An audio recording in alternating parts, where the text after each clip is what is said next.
गलाघाट जिल्लायाव दुलाराय बाथौ महासभानि 27थि खुंगा बे दोरोङारि सावराय मेल मध्यपुरनि बे गोथार थानसालियाव जानो थांगासिनो दिनै 27थि दुलाराय बाथौ महासभानि सेथि सान बे सेथि सानावहाय दुलाराय बाथौ महासभानि दिनैनि थांखिफोरनि हाबाफारिखौ जोंनि गेजेराव थाफैनाय दुलाराय बाथौ सभानि गाहाय नेहाथारि मानगोनां बिथाङा दंफैयो जों बिथांखौ बाथौ बिमुसानि जिल्लानि गिबियावनो बरायनाय थाबाय बे समावहाय दिनैनि दुलाराय बाथौ महासभानि हाबाफारि मा थांखि लानो थांदों नोंथांमोना गिबि गिबियावनो गोजोन फुंबिलिनि बाथौ बिमुसानि सिमांनि गोसो गोरबोनि साबायखर बावहरग्रोनाय जाबाय दिनै गलाघाट जिल्लानि सिङाव थानाय नामबर ब्याब मध्यमपुर बाथौ थानसालियाव साननैनि हाबाफारिजों 10 आरो 12 जानुवारि दाननि बे हालामनि गासै बर' बाथौआरिफोरखौ लानानै दिनै गिबि सान हिसाबै दिनैनि हाबाफारि बायदियै फुंनि हाबाफारिफोरा जोङो हाबाफारियाव होखानाय बायदियै जोङो बाथौ थारनाय आरो आर'ज खननाय जेवारि फोजोंनाय बेफोरो गासै जाबोबाय आरो जोङो दिनै 12 बाजिनि उनाव 1 बाजिनिफ्राय जोङो धोरोमारि मोनसे सावरायनाय हाबाफारि लादों बै गलाघाट जिल्लायाव थानाय बाथौआरिफोरनि सायाव जे मुसुखा सिबिनाय बाथौ धोरोमाव बोरै जागोन बिनि सायाव गोथौयै सावरायनाय मोनसे लादों आरो बे हाबाफारियाव जोंनि जिल्लाफोरनिफ्राय फैनो हानाय बियाबफोरनि फैनो हानाय बाहेरा रायजोनिफ्राय सफैनो हानाय जोंनि बे सावरायमेलाव बाहागो लागोन आरो मैखोमै गलाघाट जिल्लानि बाथौआरिजों लोगोसे जोंनि बर' जायखिजाया अर्गानाइजेसननिफ्राय बै सावरायनाय हाबाफारियाव बाहागो लाफैगोन आरो बेवहाय जों आलासि लिंहरखादों बे सावरायनाय हाबाफारियाव बेवहाय मोजाङै मोजां जों सावरायनानै मोनसे जोङो मुसुखा सिबिनायनि बोरै गोहोम गोलैदों बिनि सायाव जों गुवारै सावरायनानै जों बाथौआरि हिसाबै मोनसे थि गरन्थ लानो हागोन होननानै दिनैनि सावरायनायनि गेजेरजों जों आसा खालामदों जिहेतुके 27थि दुलाराय बाथौ महासभानि दिनै सावरायमेल जिरायगोन बे दिनैनि सावरायमेलावहाय दुलाराय बाथौ महासभानि दोरोङारि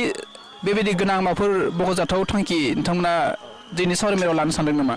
औ दिनै जोङो थान्दै मेल जिरायनाय जागोन बेलासे 6 रिंगायाव आरो बेवहाय जोङो बाथौआरि हिसाबै जोङो दुलाराय बाथौ महासभानि जा बाथौ सिबिनाय खान्थि आरो बाथौ धोरोमखौ गेवलांसार खालामनो थाखाय दिनैनि सावरायमेलनि गेजेरजों जों गोबां जों सावरायनानै बेवहाय जोंनि भारताव थानायनि बायजोआव जोंनि बाथौ धोरोमखौ बोरैहाय गेवलांसार खालामनो हागोन फोसावनो हागोन बेखौनो जों गिबि थांखि हिसाबै लानानै दिनैनि सावरायनाय जागोन दिनैनि थान्दै मेलनि गेजेरजों साबायखर थाबाय दिनैनि दा सावरायमेल बे सावरायमेलनि माखासे हाबाफारिखौ जोंहा दुलाराय बाथौ महासभानि गाहाय नेहाथारि बिथाङा जोंनि केमेरा पार्सन दिनेश बसुमतारिया दिन्थिफुंबाय थानायनि थाखाय लोगोसे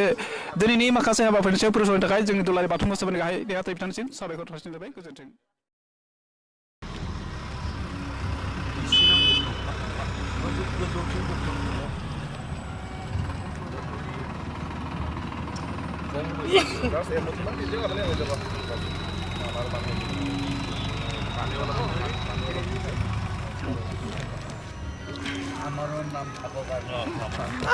একেটাৰ লগত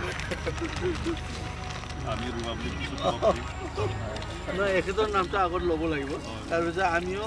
সাৰ পানী দিছোঁ বুলি কওঁ আমি অভ্যর্থনা তথা লিখিত বাথৌ মহাসভাৰ তৰফৰ পৰা আমাৰ বিষয়ক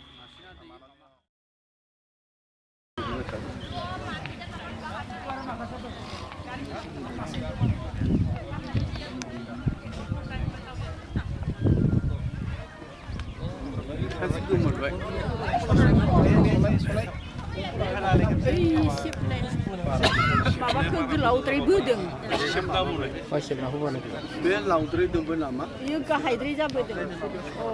जासिगोन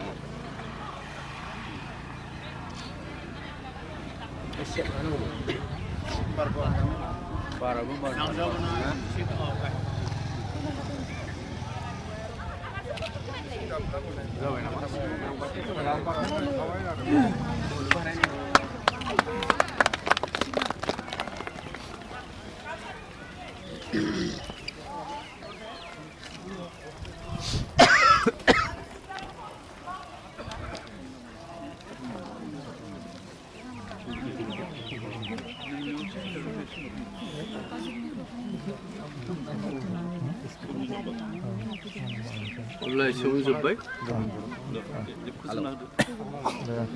जोङो जोबोद साबायखर बावबाय बिथां गेदेमानिसिम जोङो जा फुंबिलिनि गोथार जेवारि फोजोंनाय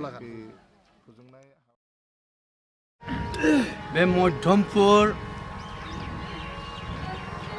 एलेकायाव दुलाराय बाथौ गौथुमनि 27 बोसोरसालिया जथुम्मानि बे गोथार फुंबिलि समाव बे जथुम्मानि मुङै जेवारि सावजेननाय हाबाफारिखौ आंनि गोथार आखाइजों सावजेन होनो थाखाय जे बिथांखि लादों बेखौ आङो गोसो गोरबोजों गनायनानै लाबाय। आं मिजिंथियो जोंनि बे दुलाराय बाथौ गौथुमनि सानस्रि मुस्रि बेयो गासैबो बे फुंबिलिनि जेवारि सावजेननायनि लोगो लोगो गासिबो जोंथि माथि जेरावबो गोसारगोन, मेहेर गोनां जागोन। जोंनि दुलाराय बाथौ धोरोमा मुलुगाव जोंसारगोन बे मिजिंखौ साननानै लानाय जादों। आं मिथिगौ जे 1992 मायथाइनिफ्राय दिनैसिम दुलाराय बाथौ गौथुमा जेबायदि हाबाफारि लादों बेयो मुलुग दरबाराव सौहैनो थाखाय आरो बारा गोबाव सम नांला। बेयो थाबैनो जोंनि दुलाराय बे संसारावनो बाथौ धोरोमा मोनसे गागि धोरोम, मानब समाजनि सुबुं माहारिनि आंगो धोरोम हिसाबै बयजोंबो आजावजागोन होननानै आङो आसा फारियो। आरो दुलाराय बे जोंनि भारत हादरावनो बियो खना खनला गोसारथों बे मिजिंखौ लानानै आङो फुंबिलिनि बे फंनैसो बाथ्राखौ बुंनानै बे जेवारि सावनाय आलारि सावनाय बे हाबाफारिखौ मावनो आखायाव लाबाय। गोजोन्थों।